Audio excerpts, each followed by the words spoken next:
अस्सलाम वालेकुम, मेरा नाम सैयद मुबशर है। Program the secret news show से काफ़ी टाइम पहले मैंने एक हदीस पढ़ी थी जिसमें कायनात के जिस तरह से कायनात का निज़ाम चल रहा है, या हमारा जो सोलर सिस्टम है वो, या हमारी जो सूरज की ख़ास तौर से गर्दिश है, उसके ऊपर वो हदीस थी।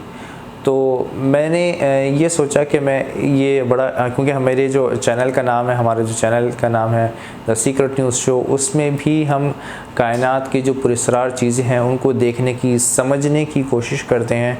तो इसी मौजू के मैंने सोचा कि मैं इसी के ऊपर एक एपिसोड रिकॉर्ड कर सकूं।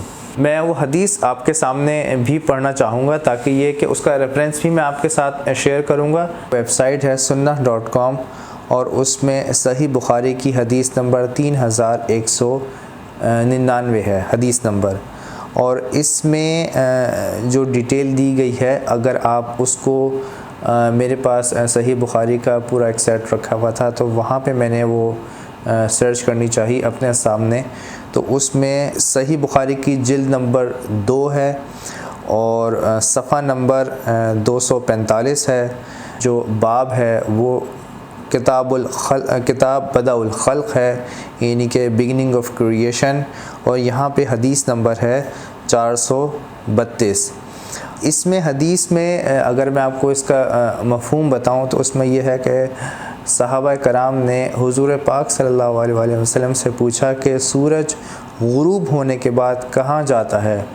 तो हुज़ूर पाक सल्लल्लाहु अलैहि वसल्लम ने इरशाद फरमाया कि सूरज गुरूब होने के बाद ये अर्श तक जाता है और वहाँ से इजाज़त लेता है और उसके बाद ये वापस तलू होता है। इसमें अगर हम सूरज की साइंटिफिक गर्दिश को देखना चाहें तो ये हदीस बड़ी इम्पॉर्टेंट है कि सूरज की जो गर्दिश है वो बहुत ही ज़्यादा कॉम्प्लिकेटेड है।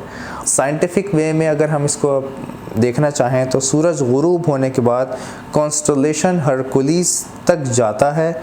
ये साउथ वेस्ट स्टार बीगा है, वहाँ तक ये पहुँचता है। यानी कि सूरज गुरूब होने के बाद हमारे इस निज़ाम शमसी से निकल जाता है, बाहर चला जाता है, और कॉन्स्टलेशन हरकुलिस के करीब साउथ वेस्ट में स्टार बीगा है। ये हमारा सूरज वहाँ तक जाता है। इस पूरे जो ये इवेंट है इसको सोलर एपेक्स कहते हैं।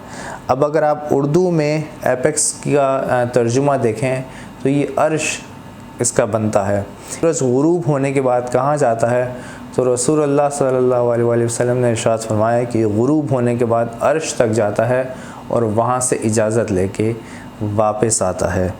हमारे निज़ाम शमसी से अगर हम कॉन्स्टलेशन हरकुलिस का फ़ासला जानने की कोशिश करें तो तकरीबन ये 455 लाइट ईयर्स अवे है।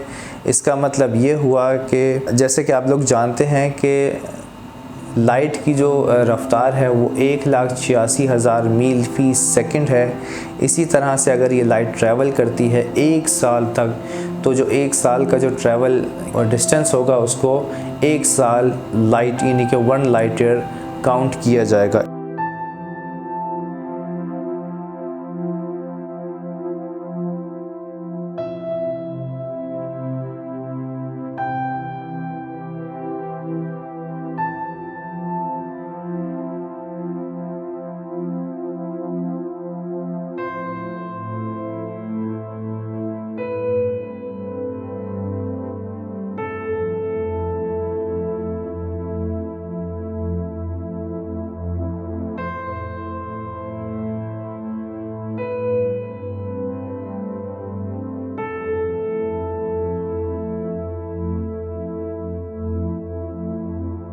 इस तरह से तकरीबन 455 लाइट ईयर्स अवे है। इससे आपको अंदाज़ा हो जाएगा कि कॉन्स्टलेशन हरकुलिस जो है वो कितनी दूर है और सूरज किस स्पीड से वहाँ तक जाता होगा रोज़ाना।